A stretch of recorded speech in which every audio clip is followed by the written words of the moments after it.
YTN 라디오 이주연의 뉴스 정면 승부 2부 시작합니다.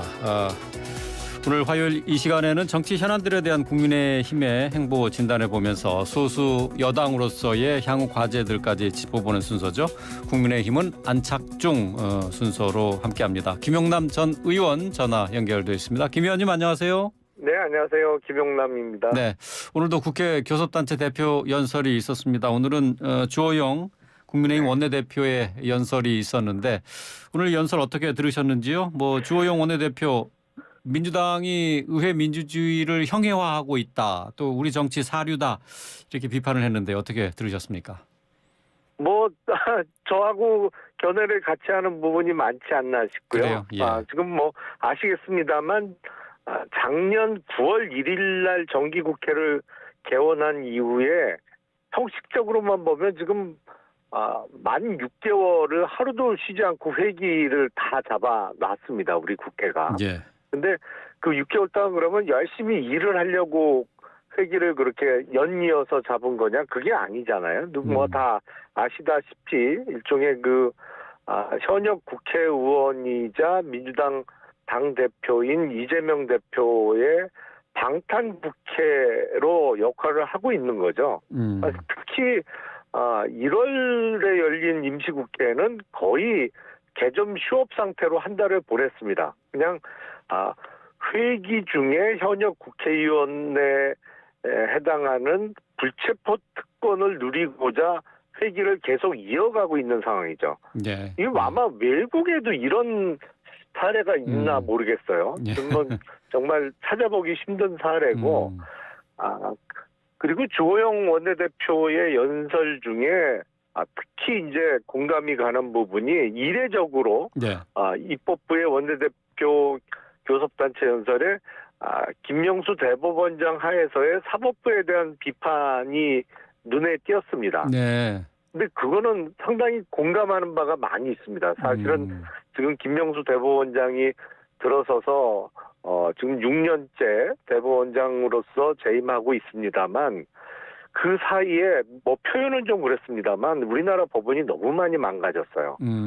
이게 소위 고등부장으로서의 승진제도도 없어지면서 사건 처리가 많이 지연되고 있고 네. 그리고 일부 지난 정부에서 문재인 정부 하에서 조국 전 장관 재판이라든지 이 정치적으로 네. 중요한 재판을 맡은 재판부는 5년, 6년씩 바뀌지도 않고 같은 법원에 재직하면서 재판도 계속 지연시키면서 시간을 너무 많이 끌었죠. 예, 얼마 전에 선고가 됐던 윤미향 예. 의원에 대한 횡령 사건도 그렇습니다만 지금 많은 곳에서 이 재판 업무가 제대로 돌아가지 않고 있어요. 그래서 좀 입법부에서 사법부를 비판하는 경우는 매우 드뭅니다만 공감할 수 있는 부분이었습니다. 그렇군요. 김명수 대법원장 시기에 이 법원에서의 재판 지연 문제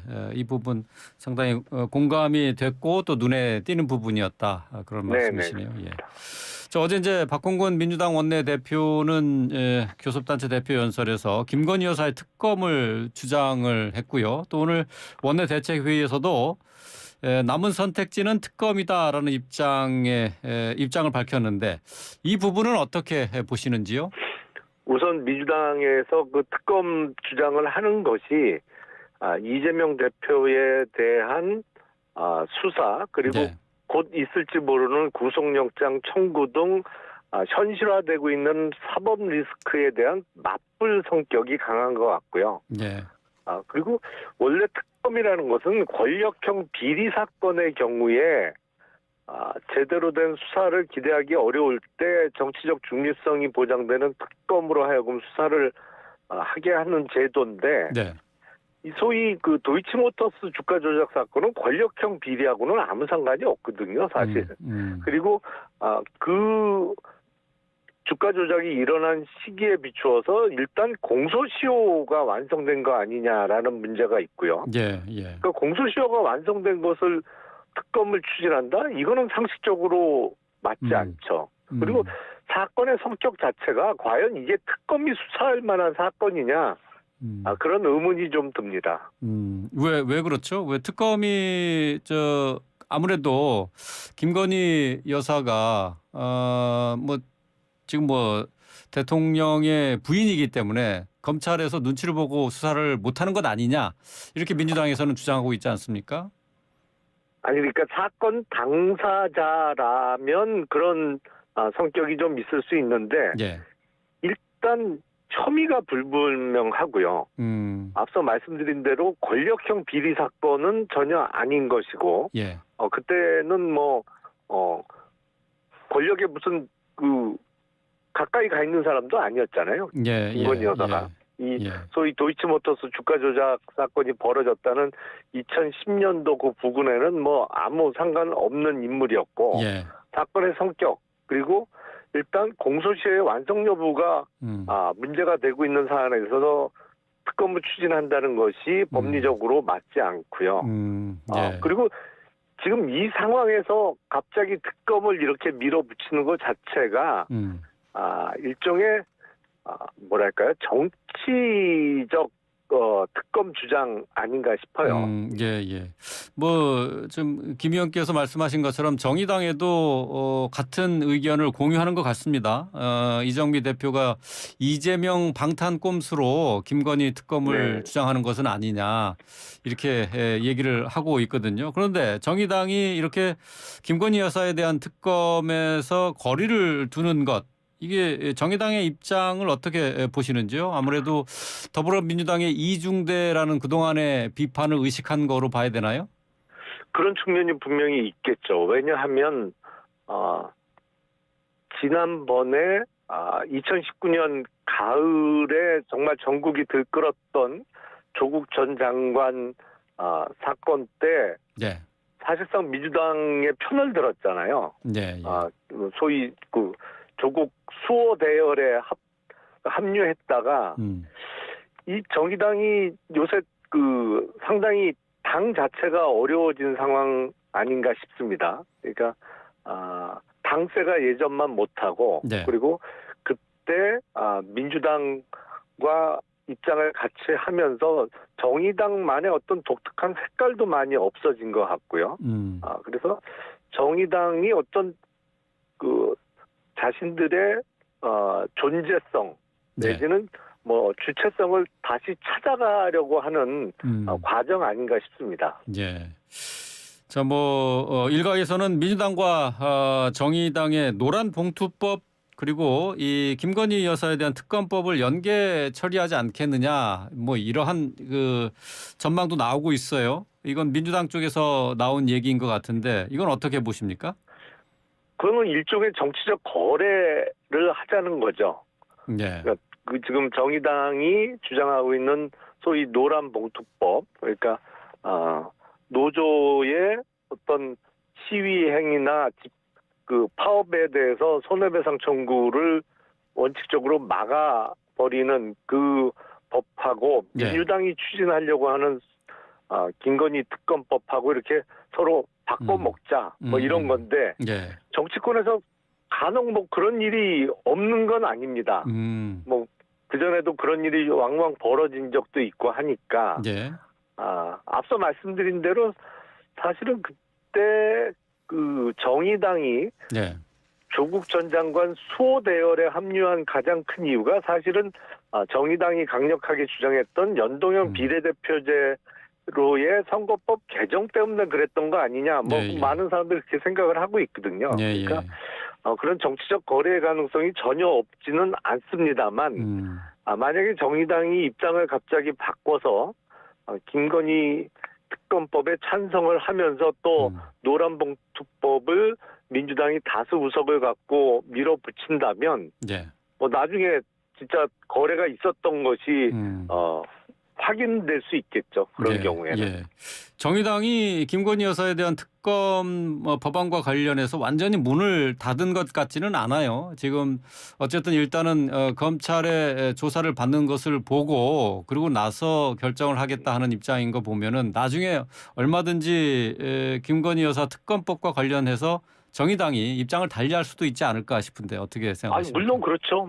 다시 뒤에서 거래가 될 수도 있겠죠. 뭐 항상 입장은 변화할 수 있는 거니까요. 예, 예. 본인들이 또 얻고자 하는 거가 있다고 하면 또 그런 거래도 가능할 수 있겠죠. 근데 바람직해 보이지는 않습니다. 예, 예, 예. 알겠습니다. 자, 국민의힘 전당대회와 관련된 얘기를 좀 살펴보도록 하죠. 전당대회 당권 주자 4사람의 후보가 가려졌습니다. 뭐 김기현, 안철수 의원과 또 천하람, 황교안 전 대표까지 해서 4사람인데 오늘 합동연설회 부산에서 어제 제주에서 했는데 오늘은 부산에서 여네요. 자, 천하람 후보의 돌풍이 예사롭지 않아 보이는데 어떻게 보십니까? 글쎄 뭐 어느 정도는 예상할 수 있었던 것이고요. 이준석 전 대표 시절에 당원으로 가입했던 특히 2030 세대들의 그 지지를 받고 있는 것으로 보입니다. 그래서 예. 10%는 넘는 지지율을 보여줄 것 같아요. 근데 과연 소위 지금 양강 구도를 깨고 그러면 당 대표의 당선이 유력한 후보로까지 올라설 수 있느냐? 예. 그건 좀 지켜봐야겠습니다만 아무래도 천하람 후보의 약진이 이번에 도입된 결선 투표의 가능성을 보다 높이는 거 아닌가라는 생각은 듭니다. 결선 투표의 가능성을 높이고 있다 이렇게 네네. 보신다고요. 지금 뭐 김기현, 안철수 이 두 후보 간의 양강 구도를 깰 정도는 아니지만은 결선 투표를 만들 수 있다. 그러면 누구한테 유리해? 그 결국은 안철수 의원에게 유리한 구도가 만들어질 수 있다는 얘기인가요? 어떻습니까? 일단 1차 투표가 이루어질 때까지는 안철수 후보의 표를 좀 잠식하는 효과가 분명히 있을 것 같고요. 네. 결선 투표가 4일 후에 이제 이루어지니까 네. 그때는 글쎄요 일종의 뭐 지지 선언이 나올지는 두고 봐야겠습니다만 네. 지금 보면 천하람 후보의 입장이 이준석 전 대표의 입장과도 약간 차이가 나는 것 같습니다. 그래서 이준석 전 대표가 김기현 후보나 아니면 소위 얘기하는 친윤 세력들과 아주 예리한 대립각을 세운다고 하면 천하람 후보는 반드시 그런 것 같지는 않아요. 예. 그래서 결선 투표에서 어느 쪽으로 기울어질지는 좀 두고 봐야 될 것 같은데 아마 소위 얘기하는 이준석 계의 후보로 나왔다고 하고 이준석 전 대표와 완전 입장이 동일하지는 않더라도 상당히 유사한 포지션을 취한다면 결선 투표에서는 아무래도 안철수 후보에게 조금 더 유리하게 작용할 수는 있어 보입니다. 예, 예. 뭐 지난 10일에 1차 컷오프가 있었습니다. 그렇게 해서 이제 당권 주자 4명 그리고 최고위원 후보 4명 8명이죠. 최고위원 후보 8명, 또 청년 최고위원 후보 4명 이렇게 가려졌는데 자, 여기서 이제 친 이준석계 후보들은 약진을 한 반면에 친윤계 현역 의원들이 탈락하면서 눈길을 끌었어요. 자, 이런 결과 왜 이런 결과가 나왔다고 보시는지요? 우선 친 이준석계 후보들은 대표 후보 1명, 그리고 최고위원 후보 2명, 그리고 청년 최고 1명, 딱 4명이 이렇게 스크럼을 짜고 나와서 후보들의 성격을 잘 드러낸 것 같습니다. 그러니까 어떤 선전이나 이렇게 이 후보가 어떤 성격의 후보인지를 광고하기가 좋은 것 같아요. 반면에 친윤계 후보라는 분들은 숫자가 일단 너무 많았고요. 그래서 누가 누군지, 과연 누가 친윤을 표방하는 후보인지가 알리기가 좀 어려운 측면이 있었고, 그리고 또 하나, 아무리 현역 의원이라고 하더라도 전국적인 대중 인지도가 안 나오면 여론조사에서 표가 안 나오거든요. 이번에 그 소위 컷오프로 탈락한 출마자들은 비록 현역 국회의원이기는 합니다만 자기 네. 지역을 벗어나서 전국적으로 볼 때는 좀 인지도가 많이 떨어지는 분들 아니었나 싶습니다. 그게 가장 큰 요인이었던 것 같아요. 인지도의 차이가. 예, 인지도의 차이도 있었고 또 친 이준석계 후보들이 이 전당대회를 전략적으로 접근한 측면도 있다 이렇게 분석을 해볼 수도 있겠군요. 예, 스크럼을 잘 짰죠. 이렇게 뭐 최고위원은 당원 한 사람이 2표를 행사하거든요. 예. 그 딱 최고위원 후보도 딱 2명 냈잖아요. 그러니까 뭐 전략도 잘 짰다고 보입니다. 그렇군요. 근데 어쨌든 뭐 관심은 천하람 후보도 있지만은 최고위원에 출마한 김용태 또 허은하 후보 두 후보가 아닌가 싶어요. 이 당선 유무에 따라서 국민의힘의 차기 지도부 방향도 또 그 안에서의 어떤 조율도 많이 달라질 것 같은데 자 지금 이게 지금 친 이준석계 후보들이 지금 최고위원 가운데 최소한 한 자리 정도는 차지하지 않을까 이렇게 예상을 할 수도 있을 것 같아요. 어떻게 보세요? 가능하겠죠. 충분히. 이게 특히 이제 이준석 전 대표를 응원하는 당원들은 이 집중도가 좀 있는 것 같습니다. 네. 표의 집중성이 높아 보여서 원내 아니 최고위원 당내 지도부에 진입할 가능성이 높아 보이고 네. 최고위원이 되면 일단 최고위원 회의를 할 때 발언권이 주어지지 않습니까? 그렇죠. 그리고 이제 그 회의를 할 때는 온갖 그 미디어들이 집중을 하기 때문에 네. 거기서 나오는 발언은 보다 무게도 실리고 그리고 당 지도부와 당의 성격을 또 규정할 수가 있거든요. 그래서 그런 면에서 당 지도부의 입성이 중요한 측면이 있고 무엇보다도 지금 국민의힘 당원 당규에 의하면 최고위원 4사람이 사퇴하면 그 당 지도부가 붕괴되게 되어 있습니다. 그러니까 당 대표도 자동 사퇴를 하게 돼 있는 거죠.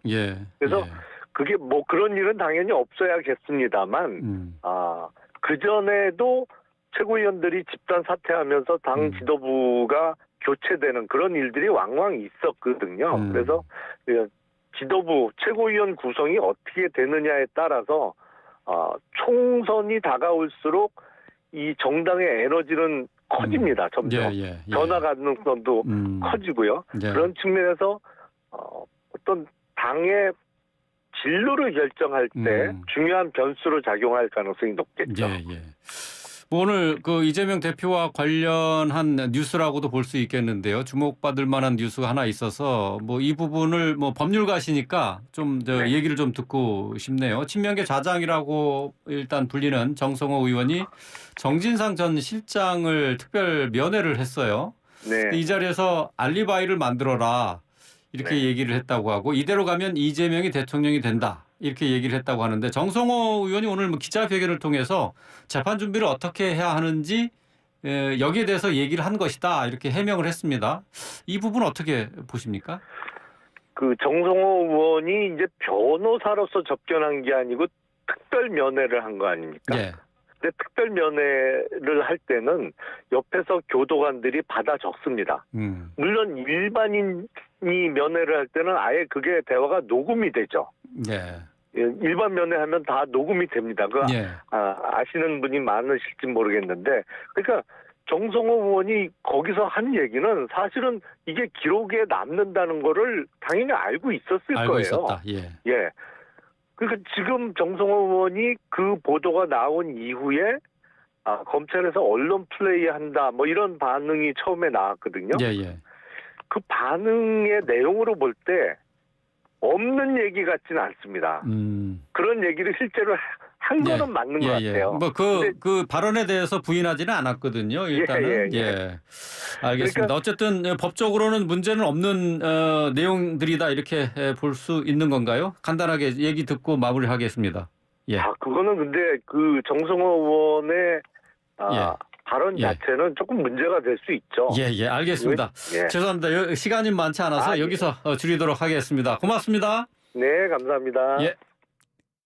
지금 당장 알아야 할 연말정산 공식.